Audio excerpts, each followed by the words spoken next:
5 mois après le démantèlement du camp de Calais, les migrants qui vivaient dans la jungle du Nord reprennent peu à peu le goût à la vie et c'est à Bossé, en Ille-et-Vilaine, qu'ils ont été relogés. Une présence nouvelle qui suscite de nombreuses réactions hostiles de la part des élus du Front National de la région bretonne. Regardez. Beau séjour. Le nom de cet hôtel de Bossé, en Ille-et-Vilaine, annonce la couleur. Reconverti en centre d'accueil et d'orientation, il héberge depuis 2 semaines 121 réfugiés en provenance de Calais. En majorité des Soudanais et des Afghans, applaudis à leur arrivée, et ce malgré une manifestation organisée par le FN local contre leur venue. Les habitants de la ville sont bien. Quand nous sortons, ils nous disent « bienvenue »,« bonjour »,« salut ». Donc la ville est bonne. Les gens de Bossé sont très bien. Les habitants se mobilisent pour venir en aide aux réfugiés, comme Marcel qui leur apporte des vêtements. Je me rappelle des réfugiés pendant la guerre. Je sais que c'est normal qu'on aide. Hein. Moi, je me mets à leur place. Hein. Ils viennent pas de bon cœur, hein. Ils sont chassés. Hein. Au CAO de Bossé, l'un des plus grands de France, les réfugiés goûtent un peu de repos et envisagent l'avenir. Mais ils ne pourront rester ici que quelques semaines, le temps que leur dossier soit traité. Il s'agit de poursuivre les démarches de demande d'asile dans l'état où elles sont et très rapidement dans la mesure du possible, être entrevus à la préfecture de Rennes, soit pour renouveler les attestations de demande d'asile, soit pour enregistrer les demandes d'asile pour ceux qui ne l'ont pas encore fait et qui souhaitent le faire.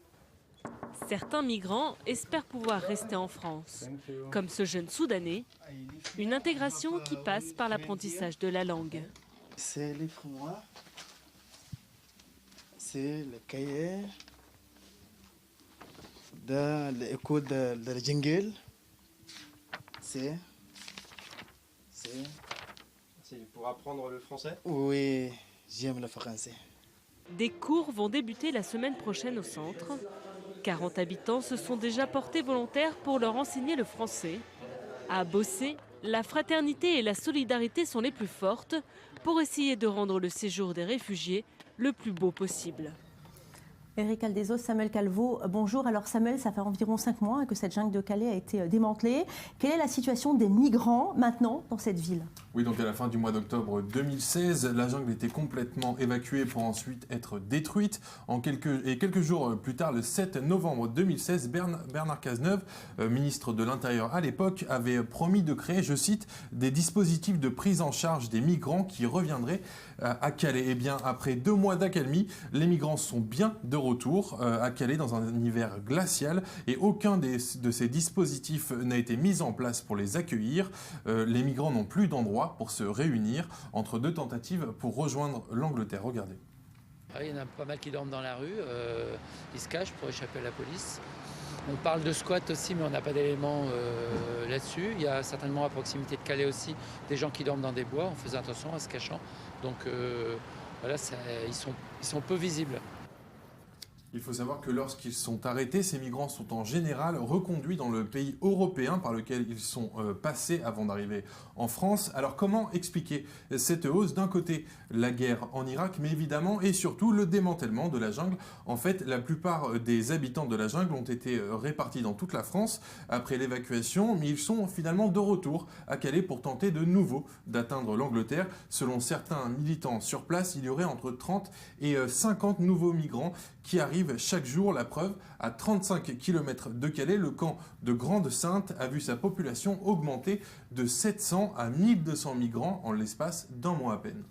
Et on va rester en France avec cette belle histoire, vous allez voir, c'est celle de Cédric Héroux, ce niçois de 37 ans et militant associatif. Il y a quelques mois, il est venu en aide à 3 Érythréens venus trouver asile dans la cité azuréenne. La suite dans ce reportage. Défenseur de la cause humanitaire pour les uns, soutien de l'immigration illégale pour ses détracteurs, Cédric Héroux a beaucoup fait parler de lui depuis début janvier. En cause, un procès très médiatique dans lequel la justice reproche à cet agriculteur d'avoir aidé des migrants en situation irrégulière. Pour la plupart, des réfugiés africains arrivés dans le sud de l'Italie après avoir traversé la Méditerranée. Des enfants et des adultes qui transitent ensuite par cette vallée de la Roya pour rejoindre la France. Transporter et héberger des migrants, Rien de plus normal pour cet homme de 37 ans. On n'aide pas ces gens parce qu'ils sont noirs, parce qu'ils sont migrants ou qu'on remet une question de politique nationale ou européenne. C'est juste qu'il y a des gens en difficulté et puis ça nous paraît normal. Vous savez, moi je suis agriculteur, mon métier c'est de donner à manger à des gens et m'occuper de gens sur un point de vue alimentaire, quoi. Donc après s'il y a des gens en difficulté sur le bord de la route, etc., je les aide.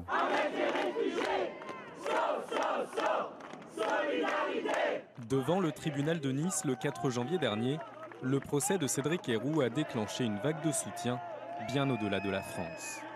Le New York Times lui a même consacré sa une. Le procureur a dénoncé une tribune politique et a requis 8 mois de sursis à son encontre. Dans la vallée de la Roya, les habitants ont fait bloc derrière le militant.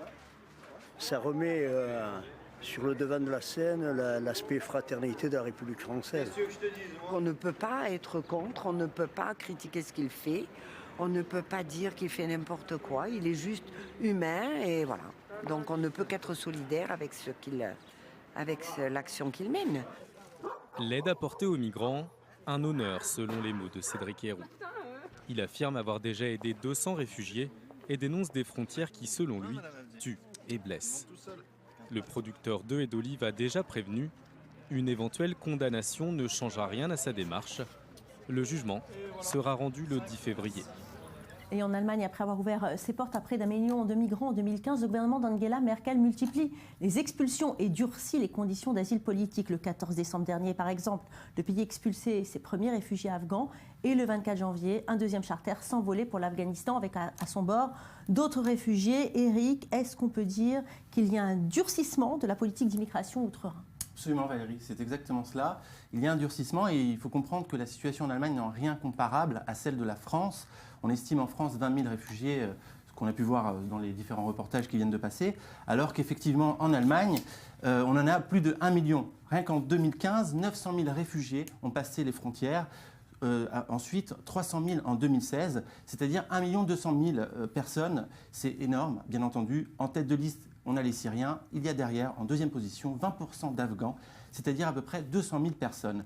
Le problème, c'est que le peuple allemand ne le voit pas d'un si bon œil. Et de nombreux incidents sont à l'origine aussi de ces personnes qui veulent les voir repartir. On se souvient notamment des incidents de Cologne, 1200 agressions que les autorités ont tenté de cacher à la nuit de la Saint-Sylvestre en 2015. Alors la grogne explose et porte le Parti populaire, l'Alternative pour l'Allemagne, le parti AfD d'extrême droite, en deuxième position aux élections dernières régionales en septembre dernier. C'est une gifle électorale pour Angela Merkel et pour la CDU qui n'arrive qu'en troisième position.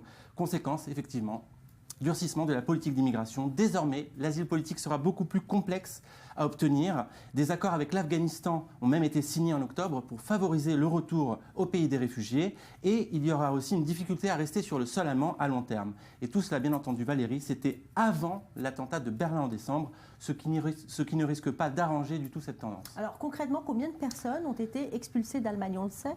On a quelques chiffres effectivement qui nous sont parvenus. On a sur l'année 2016, et on va se concentrer sur les Afghans, 80 000 migrants, donc ça c'est sur l'ensemble bien entendu des migrants qui ont quitté l'Allemagne, 80 000 migrants, donc 25 000 ont été expulsés, donc des départs forcés, pour 55 000 départs volontaires tout de même. On a également, donc parmi ces statistiques, 12 000 ressortissants afghans qui sont en attente encore d'être expulsés, et 10 000 d'entre eux bénéficient d'un sursis. On estime à peu près à 3 000 ceux qui sont d'accord pour partir avec un départ volontaire. Bon, et ça coûte cher à Berlin ? Ça coûte excessivement cher, effectivement. 3 graphiques pour l'expliquer. Une compensation pour une famille de 5 personnes. Il faut savoir que lorsqu'on propose à une famille de 5 personnes afghanes de rentrer chez elles, ils vont avoir bénéficié d'une aide de 4 000 €, 4 200 € pour être précis, avec les frais de voyage en plus, auxquels il faut ajouter de l'argent de poche, et aussi une aide à la réinstallation qui, selon les pays, va aussi entre 1 000 et 3 000 €. Donc c'est quand même une enveloppe moyenne de 10 000 €. Pour le coût d'une expulsion, celle de janvier qui vient d'avoir lieu, on va donner un exemple très concret. 26 migrants qui ont été déboutés du droit d'asile ont été accompagnés par 79 policiers et le coût de l'opération a été de 350 000 euros. C'est-à-dire que pour les 3 ans à venir, 150 millions d'euros vont être assortis pour bénéficier, pour encourager les départs volontaires. Et un dernier chiffre pour que vraiment on comprenne la situation en termes de budget. Le budget de l'immigration, de cette immigration des migrants, donc de 2015 à 2020, c'est 110 milliards d'euros. 20 milliards d'euros qui ont déjà été dépensés et 90 milliards d'ici 2020. C'est juste un chiffre extraordinaire, colossal. Merci Eric, merci Samuel. Et un des grands ennemis des migrants, c'est le froid. Dans l'hiver polaire de Belgrade, toutes ces personnes venues de Syrie, d'Irak ou d'Afghanistan souffrent de nombreuses maladies. Les bénévoles de Médecins sans frontières travaillent sans relâche pour apporter aide et réconfort à ces populations totalement démunies. Cassandre Bergel. Face à l'arrivée de plus de 100 000 réfugiés depuis le début 2016, la Serbie a bloqué l'afflux des migrants. La fermeture des frontières de l'Union européenne en mars dernier a plongé le pays dans un climat de tension. Originaires d'Afghanistan, du Pakistan, de l'Irak et de l'Iran, les migrants sont près de 1200 à camper dans des entrepôts insalubres de la capitale, Belgrade. Des usines délabrées qui font office d'abri pour ces jeunes gens en détresse. Les visages sont rougis et marqués par la douleur à cause de la poussière et du froid. La nuit, les températures descendent jusqu'à moins 10 degrés. Il fait très froid en ce moment et c'est difficile de dormir. Les douches sont un gros problème, l'eau est un gros problème et la nourriture aussi. Un repas seulement en 24 heures.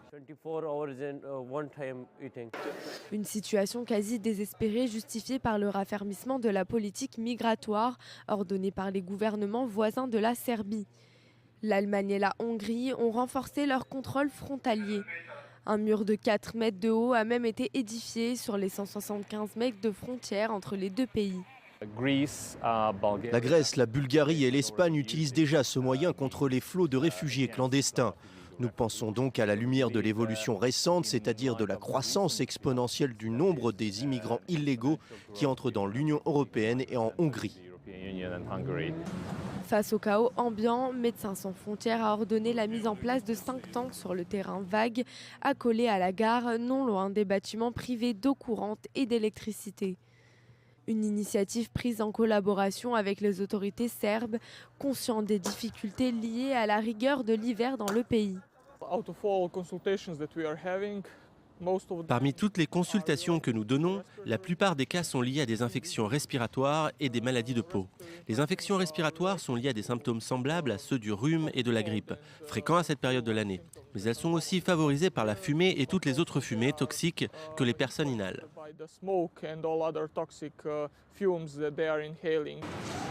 Pourtant, bon nombre de réfugiés se heurtent à l'afflux croissant des migrants désireux rejoindre ces camps de fortune. Certains affichent complet pour le plus grand désarroi de ces populations opprimées.